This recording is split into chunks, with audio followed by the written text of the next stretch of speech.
So for my senior project, I decided to work with our school's Students for Haiti Solidarity Club, and I formed a Haiti science team, and through this team I was able to fundraise and bring 15 microscopes down to Haiti on our February delegation this past year. So what was challenging? It was challenging to originally come up with an idea, and I wanted to somehow do something that would help this amazing cause that I've been a part of and that I'm so passionate about, and it was trying to figure out what is the best way to go about doing this. But luckily I was able to bring together a really great group of people and have them support me in my senior project goals, and also just work together as a team to figure out what was the best way to go about solving a problem. So I think the most rewarding part was actually being able to bring our project down to Haiti and work with our sister school students at Soap It Up. There's like no better feeling than being able to see your project actually mean something. So for my senior project hands-on, I worked on a simulated stock market activity because my paper was on banking and finance regulation. So I thought it would be helpful for me to have some hands-on experience with financial trading in the stock market. My hands-on consisted of basically me tracking various small capitalization companies over the course of about a month and a half. But it took more research than that just for me to get the background on what I was trying to do. One of the things I had always wanted to do throughout my high school career was to make a film like they do in freestyle or even film analysis, and I never got the opportunity to. So I thought because my project was a little more abstract, I could use this as an opportunity to make a film and really understand how to get footage together, how to make a documentary style project where you have you're speaking over different roles. I think it's called A and B footage, maybe someone told me that.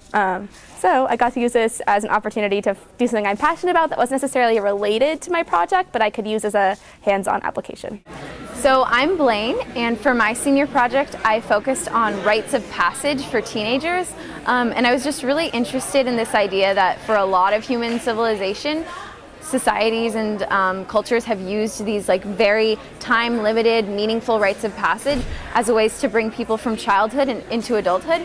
And I didn't see a lot of that happening in our society. So in order to deal with that, I created my hands-on project, which was basically taking what I had learned about traditional rites of passage, which include three phases of separation from community, some kind of challenge to go through, and then finally reincorporation back into the community. And to do that, I climbed nearby Black Mountain, which was about a 10-mile hike. And I had a lot of symbolism involved. I separated from my family. I wore all black to represent my separation from the community. I hiked all by myself, and it was definitely a challenge for me, which was really important in terms of initiating myself into adulthood. That's a big part of traditional initiation.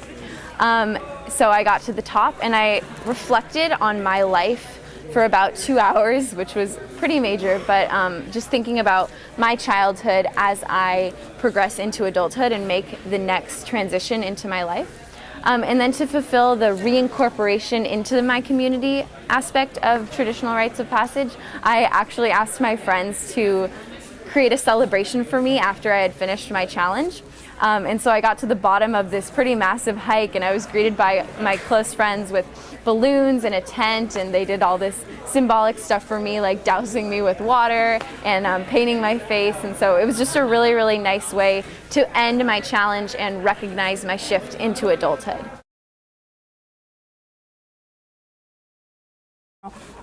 I think two factors are really important. One is that you're doing something that you're not used to doing. You're not this is a new topic for you. You're obviously going to learn something through the course of your hands-on. But another thing is, don't pick something that's too challenging or too out of this world for you to actually accomplish. Everyone says start early. Start early. If you find something that you're really interested in and you really, go out and see who you know and try to even ask around people who may know different people to get you involved in, whatever you're interested in, you can go from there. And there's always different applications for different types of research. As far as advice goes, I'm going to use what my dad's dad told me, so my grandfather told me, was that be simple yet sample. Like, you don't need to pick a really difficult project or a really original thought. You just need to find something that you're interested in and then basically research it until you know more about it. Do not wait to do it. Do not. It will backfire on you. Start early and get things done. Making sure that your experience is worthwhile for you, because if it's not, you're just going to get really frustrated by what you're doing, and it becomes a hassle rather than a learning experience. The more you care about something, the easier it is to spend all your time doing it.